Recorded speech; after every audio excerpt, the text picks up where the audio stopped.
All right, 5:34 on this Thursday morning. Yeah, we haven't been dealing with months worth of bitter cold temperatures and a ton of snow this We have year, not. but still, even with a relatively mild winter, we all look forward to summer and eventually those summer vacations. Yeah, and you can plan one now and give you something to look forward to Right. come summer. Experts say it's never too early to start planning that vacation. Our Megan Selensky reports.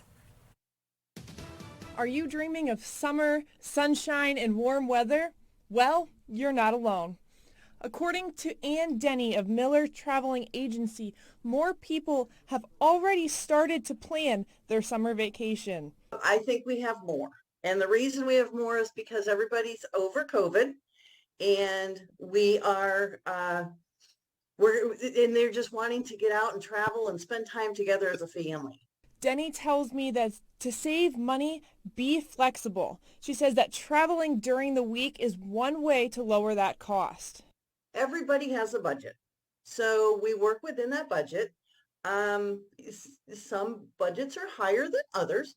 So there's all kinds of vacations that families can take that works within what you can afford.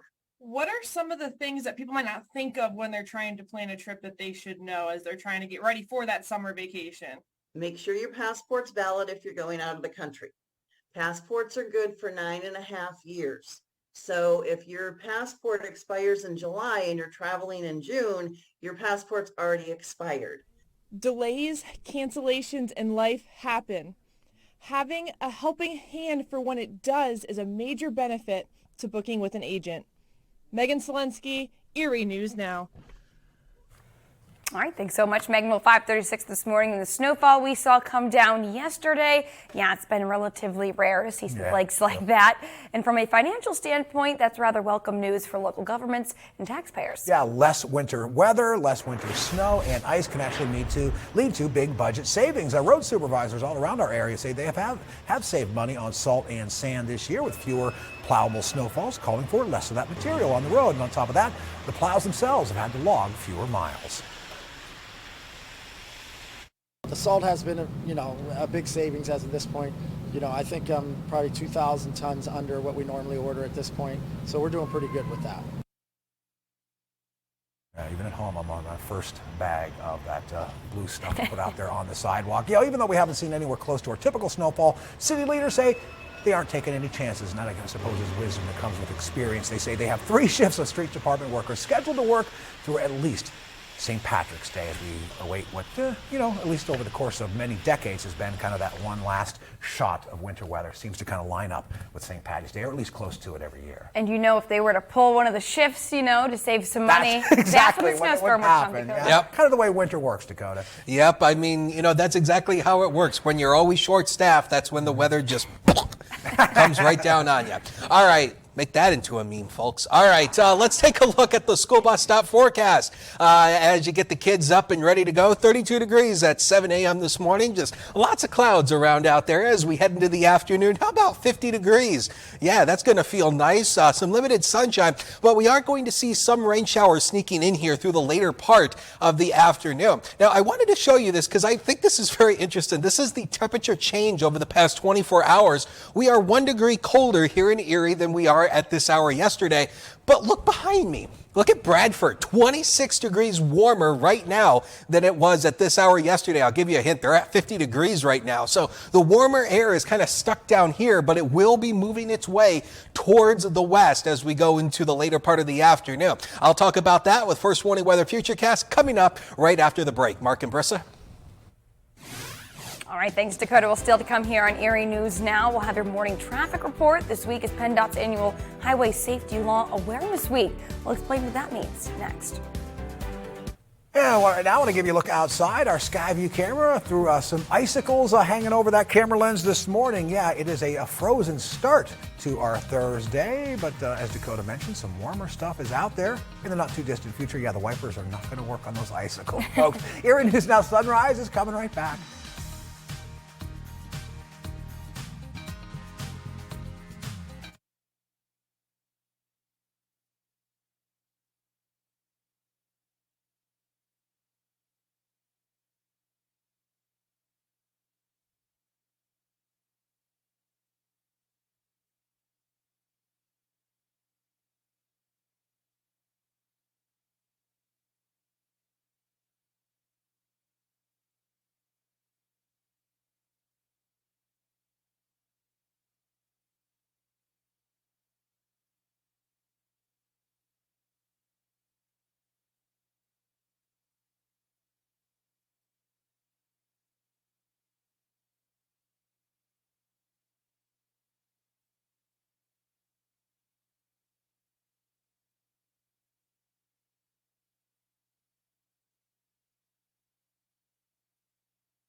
Now, first warning weather with Dakota Hunter.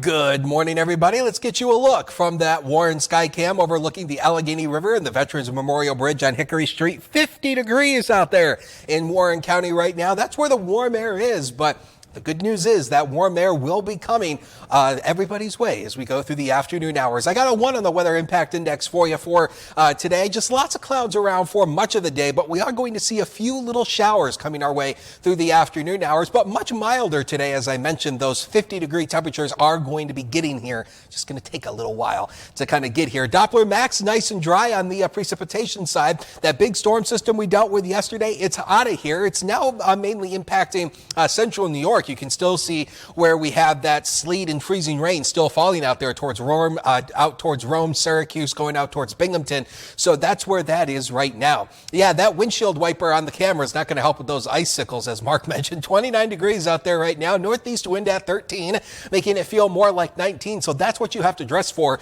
as you head out the door this morning. Here's a look at first warning weather futurecast, and by 4 o'clock, this is when we're going to see a couple of those isolated showers. Not everybody is going to see one, and they're going to be relatively light in nature. Those all move out, and then we start to see a lake response as the winds shift more across Lake Erie. We are going to see a lake response coming in off the upper Great Lakes. That'll produce a few bands of lake effect snow through the day on Friday. The good news is that snow's not really going to add up to much, so that is the good news on that. You won't need the shovels, the snow blowers, anything like that. You can see here we're looking at about a ½ an inch at most across the lower elevations, maybe upwards of an inch or more once you get into the typical snow belts and the highest hills of the region. So the next 7 days, this is absurd. 50 to 26 for tomorrow. The wind comes up as well on Friday, so it'll be much more blustery. 34 Saturday, 40 on Sunday. We're back to 50 on Monday. Then the temperatures go back down again. So this up and down pattern is going to continue for the foreseeable future. Thank you, Dakota. Now heading into your traffic report. Those roads are looking okay. Definitely wet, a little slick, but okay. So this week, I'm going to look at PennDOT's annual Highway Safety Law Awareness Week. That started on Sunday. They're going through Saturday, and it makes the week. Throughout the week, it's going to be really easy to find resources and just information on Pennsylvania's safe driving laws on their social media pages and the website. Each year, the department focuses on a different area of law. For 2023, they're highlighting laws around aggressive, impaired, and distracted driving that contribute to lane departure crashes. These happen when anyone leaves a lane, whether it's going off a shoulder or crossing a center lane, and they account for half of the crash fatalities in Pennsylvania. The department is also highlighting seatbelt use, encouraging drivers that wearing a seatbelt can increase survival chances by 60%. Crash numbers for 2022 are not in yet, but while 2019 saw the lowest number of crash fatalities in recorded history, the number has climbed back up in 2020 and 2021. We're trying to provide these numbers in hopes that it kind of tugs at those heartstrings. Even one life lost on a roadway is too many. And unfortunately, I think it takes a loved one or a close family member or a friend to be involved in one of these crashes for really it to make a lot of sense to people. But just look at the numbers. We're seeing thousands of crashes every year, and many of them can be avoided by just making smarter decisions when behind the wheel. PennDOT also has their highway safety survey that is still available to take until February 28th. The questions ask about your driving habits and other road observations. The department hopes to use the data in understanding how to improve efforts to make the roads safer. Mark Brissa, back to you. All right, thank you. Here 5:45 on this Thursday morning. Still ahead, a shooting suspect in custody after gunfire down in Florida. Claims 3 lives, including a 9-year-old girl and a TV reporter. We've got the developing details on this story next. Plus, no cow needed here. Why the FDA says oat, soy, and almond drinks can still be labeled as simply milk. Yeah, this story and that new report, that's still to come here on Erie News Now Sunrise.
no one in our community, not a mother, not a 9-year-old, and certainly not news professionals, should become the victim of gun violence in our community. It's a tragedy to report out of Florida this Thursday morning. 3 people are dead after a series of shootings in the Orlando area, and among the victims, a 9-year-old girl and a Florida journalist who was actually reporting at that scene. And this one especially breaking our hearts this morning. Orange County Sheriff says 19-year-old Keith Moses has been taken into custody. He is believed to be the gunman involved in all of the shootings here, adding that Moses is suspected of killing a 20-year-old woman Wednesday morning, then returned to the scene in the afternoon and shot 4 other people, killing a 9-year-old and a news journalist. The mother of the 9-year-old and another journalist were also shot here. They're all listed as in critical condition this morning. The sheriff says it's unclear if the suspect knew that the journalists were members of the news media. Right now, there is no apparent connection between Moses and the mother of the child who was shot. Yeah, apparently they were in an unmarked car, but again, no word exactly on whether or not he knew that was a media vehicle. All right, a police officer standing outside of his car. You just saw that narrow escape. A semi had lost control on a snowy Wyoming road, and boy, it was a close call for this Wyoming Highway Patrol officer. They released this video of the incident on their Facebook page, adding a warning for drivers to move over. And yeah, just slow down for those emergency vehicles. The driver of the truck actually ran off the highway into the median, according to the Highway Patrol. Thankfully, though, again, despite this close call, nobody was hurt. That could have been a scary situation there. Well, 5:48 and new this morning, a new photo has come out after a U.S. Air Force pilot flew above the suspected Chinese surveillance balloon. The pilot was able to look down below at the balloon as it hovered over the central continental United States. Back on February 3rd, recovery efforts then began shortly after that balloon was downed. The photo's authenticity was also confirmed during a recent Pentagon briefing. New this morning, search and rescue operations underway after a coal mine collapse in northern China. Happened Wednesday, killing 2 people and injuring at least 6. There were still 51 people listed as missing as of early this morning. The Ministry of Emergency Management in China sent a work team to Inner Mongolia to kind of guide the search and rescue operations. Well, also new this morning, what says joy more than a dog with its head out the window of a moving car? That's living large right there. Always turning heads with their cuteness, but that might soon become illegal in the state of Florida. What? It makes me kind of sad. It's all part of an animal welfare bill making its way through the state Senate. The measure would ban owners from letting dogs put their heads out of the windows of moving cars and even sit in laps. What? Experts say the safety of the act is debatable, but if a window is open enough for a dog to stick its head out, they could potentially jump out. And it's also is allowing for dogs to get foreign objects in their eyes. And all sorts of foreign smells in their nose, and that's why they love it so much. And their tongue hangs out as the car goes. Yeah, try denying a dog out the window. That's going to be tough. All right. Hey, new draft recommendations from the FDA say plant-based dairy alternatives like the stuff they make from almonds, oats, and soy can actually be labeled as milk. So yeah, exactly. What is milk these days? And alternative drinks must clearly identify, though, their plant source. This new guidance calls for voluntary labels that reveal if the drink has fewer nutrients than traditional dairy milk. Dairy producers had been pushing regulators to crack down on the use of the word milk in these non-dairy versions. Almond milk is the most popular plant-based milk across America, although the popularity of oat milk has apparently grown the fastest. I like oat milk. It's super creamy. Yeah. I'm an oat milk drinker. 1% is about my only choice. I'm gonna go with any of the oats or soys. I don't know. How about you, Dakota? I mean, I like milk, but I like chocolate milk, to be honest with you. So, that takes me back. That's a good one. A while, but yeah, not a bad choice. I have a half gallon of chocolate milk in my fridge at home. So. I thought you were going to say behind the weather desk. Good stuff. Start of the party right there. Exactly. Yes. So let's take a look at the school bus stop forecast as you're getting ready to get the kids up for school. 32 degrees at 7 a.m. this morning. Just overcast skies will be throughout much of the day. Again, you know, that's pretty much how it's going to work throughout much of the day. But look at that. We go up to 50 degrees as the kids are coming on home at 3 o'clock this afternoon. Some limited sunshine, but then after that, the rain starts to overspread some parts of the region. Here's how temperatures are this morning as everybody's waking up. 29 degrees in Erie right now, 31 in Girard, 35 in Cambridge Springs. Look at Sheffield at 46, 50 in Bradford, and that warmer air is going to be surging on in through the afternoon. We will talk about it in just a few minutes with First Warning Weather Futurecast and the 7-day, so please don't go away. Mark and Brissa. Happy Thursday, I'm Isley Gooden. Coming up today on Erie News Now at noon, I'll have your top local and national headline stories. Dakota Hunter will have your full forecast as we start getting ready for the weekend. And we'll also have today's Health Watch. That and so much more coming up today on Erie News Now at noon on WSE.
You're watching Erie News Now Sunrise with Mark Soliday and Brissa Bradfield.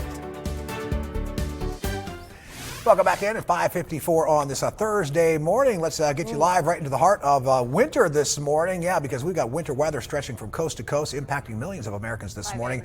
This is a live drive camera in Minneapolis, Minnesota. Lots of schools closed out that way throughout the plains and upper Midwest. The snow's been shutting down airports. We saw some 8,000 flights impacted on Wednesday. There's a look at the Minneapolis live drive reporter. But again, these are images of the wintry weather that's kind of traversing the country on this Thursday morning. Yeah, those roadways give you chills just looking at them. Flashbacks to when, our winter looked like that. Right. Meantime, this morning, thousands are still without power over in Michigan after an ice storm brought down trees and power lines. As that system now moves east, another system out west has led to dangerous driving conditions in California and even a rare blizzard warning for Los Angeles County. The winter storm closed highways from Arizona to Wyoming on Wednesday, trapping some drivers in their cars. Yeah, we're talking, a foot and a half of snow across parts of Minnesota. We just saw those live images from Minneapolis. Wisconsin also getting hit hard with the white stuff. But on the other side of the weather spectrum, we just saw record high temperatures in cities across the mid-Atlantic and southeast regions on Wednesday. Well, tomorrow is going to mark one full year since Russian forces invaded Ukraine, destroying towns and forcing millions of folks out of their homes in Ukraine. Now, most of those refugees actually poured into neighboring Poland. Erie News Now was live when all of that was happening there so many months ago. Yeah, we had our Rachel Knapp and our photographer Brian Schneiders over in Poland. And Jay Gray was also there as this crisis unfolded and is back along that border this morning with a very special story of sacrifice and resilience. Outside, it looks like a typical suburban Warsaw home, but inside, it's clear this place is different.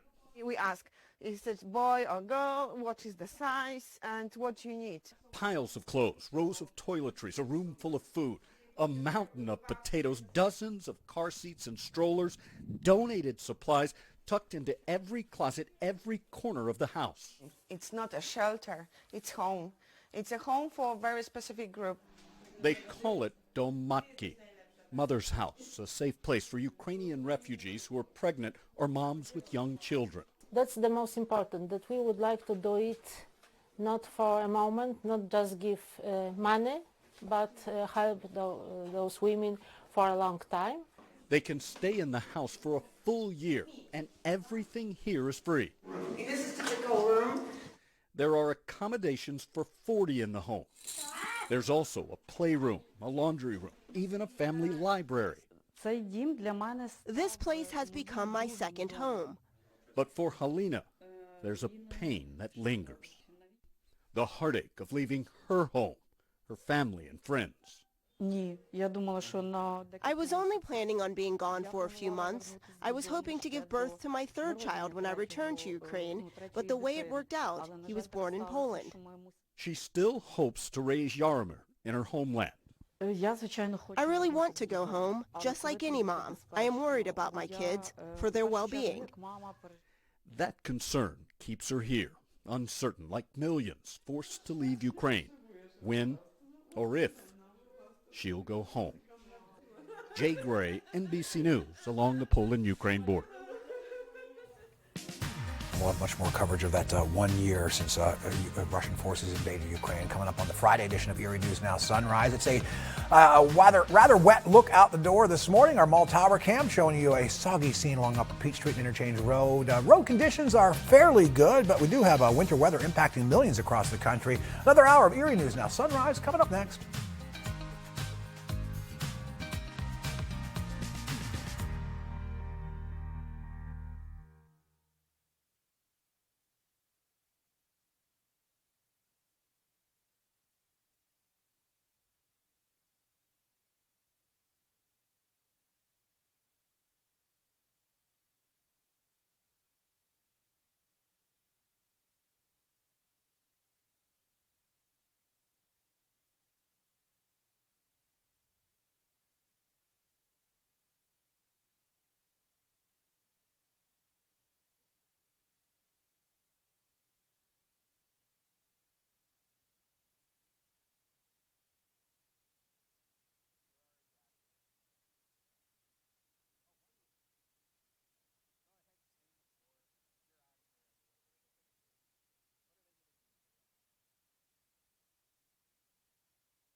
New this morning on Erie News Now, severe winter weather stretching from coast to coast as we kick off your Thursday. Schools closed across parts of the plains and upper Midwest, with snowfall shutting down airports and leading to all sorts of flight cancellations. We got the very latest on this weather roller coaster ride, how it's impacting us right here at home. Plus, this new blast of wintry weather may have you dreaming of that summer vacation. We'll talk to a travel agent about how to time out the planning part of your trip to make sure you're getting the best deal possible. And as we head toward the end of this unusually mild winter, it's a chance to celebrate the season, an expanded chance, actually. We've got the details on tonight's return of Erie's ice-inspired Winter Carnival, all coming for up here on this Thursday, February 23rd edition. It's Erie News Now, Sunrise. With coverage you can count on, welcome to Erie News Now Sunrise. And let's take you outside as we take a look right through. I'm referring to this kind of as our icy prison bar this morning because it looks like we're kind of trapped in a cell of ice this morning. We've got some icicles on our Skyview camera checking out the view of downtown Erie, kind of indicative of what you're going to be facing though as you head out the door on this Thursday morning. Welcome into Erie News Now Sunrise, everybody. Mark Soliday, Brissa Bradfield, and meteorologist Dakota Hunter. We have seen those temperatures come down. We've got the Winter Carnival set to start in Perry Square tonight. But I think by this afternoon, it might be a spring carnival. Yeah, we know the ice sculptures are popular at the Winter Carnival. Is it going to be cold enough to keep them frozen? Oh, not really. I mean, we're talking about temperatures going right back into the 50s for the afternoon. So, I mean, it starts kind of seasonable out there today. And then, we go right back into this 50-degree warmth and even rain showers. I mean, what season is this? I mean, I don't even think Mother Nature knows.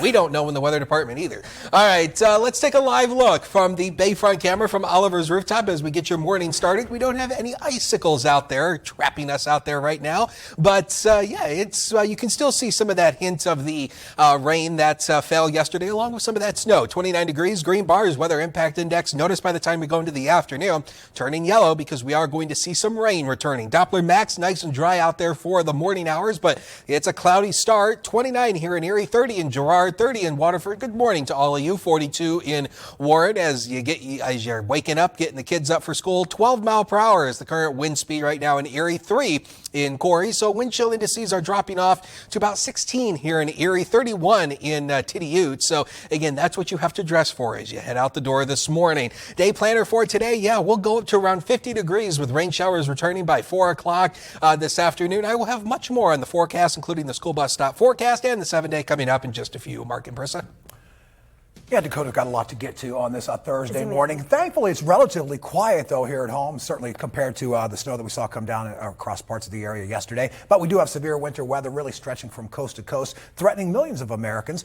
Parts of the upper Midwest are bracing for historic snowfall, and that storm is really slowly making its way eastward, as Dakota's been telling us. Yeah, and we do have a live look for you this morning. This is in Bismarck, North Dakota. You can see lots of white covered ground there in Bismarck, North Dakota. But meantime, it's another storm system that's led to a rare blizzard warning for parts of Southern California, something you really don't hear of often. Jared Hill brings us the latest on this winter storm. Despite predictions Minnesota could get its second biggest snowfall on record by the end of the week, some residents are still skeptical. I think it'll be fine. Yeah, we'll be okay. Just another winter. But the Minnesota National Guard is bracing for a brutal one. It'll deploy a small unit support vehicle known as a SUSV to grab stranded drivers. There isn't a whole lot that the machine isn't able to get through. Schools are closed throughout the heartland and upper Midwest, with snow also pummeling the Dakotas, Wisconsin, Utah, and Wyoming, where a state trooper narrowly escaped the path of an out-of-control semi-truck. The winter weather has shut down airports, with more than 8,000 flights in the U.S. canceled or delayed yesterday, according to FlightAware. You can't do anything more if the weather shows up like this. Strong winds and a mix of snow, sleet, and freezing rain whipped through northern New York State overnight. While out west, snow in parts of central California led to treacherous driving conditions and road closures. I'm trying to beat the storm. If I can't, then I'm going to have to find an alternate route. Meanwhile, a rare blizzard warning for the mountains near Los Angeles could bring several feet of new snow to area ski resorts. Well, 6:04 this morning, switching gears to the latest over in East Palestine, Ohio, the site of that train derailment. Transportation Secretary Pete Buttigieg is expected to make his way to East Palestine today. That comes after 3 weeks since that toxic derailment. Yeah, he's going to meet with community members impacted by the derailment and get an update on the National Transportation Safety Board's work, hearing from investigators on the ground. That's all according to the Transportation Department. Now, the NTSB is expected to issue its initial findings on that derailment later on today. Pete Buttigieg's trip to East Palestine comes as the Biden administration faces ongoing criticism for not heading there sooner. A spokesperson for the Transportation Department says Secretary Buttigieg is heading to East Palestine now because the EPA is moving out of its emergency response phase, transitioning into long-term remediation. Meantime, President Biden's back at the White House this morning after his historic overseas trip to mark a year of Ukraine's war with Russia. And this comes amid rising tensions with China. Before leaving Poland on Wednesday, the president met with NATO allies. Meantime, Russian President Vladimir Putin hosted a high-ranking Chinese official meeting amid warnings that China is considering providing Russia with military aid.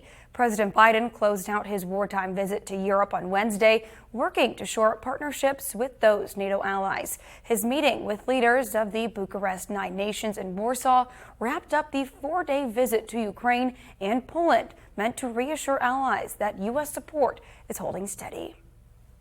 Well, back here at home, a federal investigation found 7 McDonald's restaurants here in our area have allegedly been violating child labor laws and safety regulations. Yeah, this is all coming from the Labor Department. They say their investigation found that the Ducharme organization, running McDonald's in Erie and Warren counties, allowed minors to work more hours than they legally could. The Labor Department also says 9 minors, kids under the age of 16, were allowed to use the deep fryers at McDonald's, and that is against federal regulations. The local McDonald's franchisee did have to pay out $92,000 in penalties to resolve the case. There's good basis for these laws. We try to protect the minors, their health and their safety, obviously, up front, but also the hours that are worked that are beyond the federal regulations. It interferes with their education, their well-being. So that's the main areas we look at, is the hours worked and the occupation they're doing, the actual duties. The Labor Department tells Erie News Now they've actually seen an increase in these sorts of labor law violations dating back to 2018. Well, it's decidedly unsummer-like out the door this morning. We're talking about temperatures back below freezing, but we do know that summer is going to come our way eventually, and that means vacation time for a lot of folks. Yeah, vacation planning, those summer vacations, going to give folks something to look forward to get through the rest of the school year, perhaps. And experts say it's never too early to start planning that family vacation. Our Megan Selensky reports. Ann Denny of Miller Travel Agency tells us that she's been extremely busy booking those summer vacations since the Christmas season. She says that Alaska and Europe are the hot summer travel destinations this year. Spring break, everybody's heading south because they're sick of the weather, sick of the snow. Summer is Alaskan cruises and Europe. If you're looking to travel, book now. Work with a travel agent. You know, we know all the tricks of the trade. Delays, cancellations in life happen. Having a helping hand for when it does is a major benefit to booking with an agent. Megan Selensky, Erie News Now. Planning a summer vacation is certainly one way to pass the time on a frozen Thursday morning like this. Yeah, it's rather cold out there this morning, Dakota, and these temperatures might be going up here soon, you're saying? Yes, they will. Temperatures are going to be going up as we go through the later part of the afternoon, but it's not going to be until late. There we go. Up that camera. All right, let's go ahead and take a look at the school bus stop forecast as you're getting the kids up for school this morning as you head them out. 32 degrees out there at freezing even. Just lots of clouds around out there for this morning, but then as we head into the afternoon, as they're coming on home, 50 degrees. So yeah, it's going to be one of those mornings where you'll need the jackets, but then they can take them off as they're on the bus for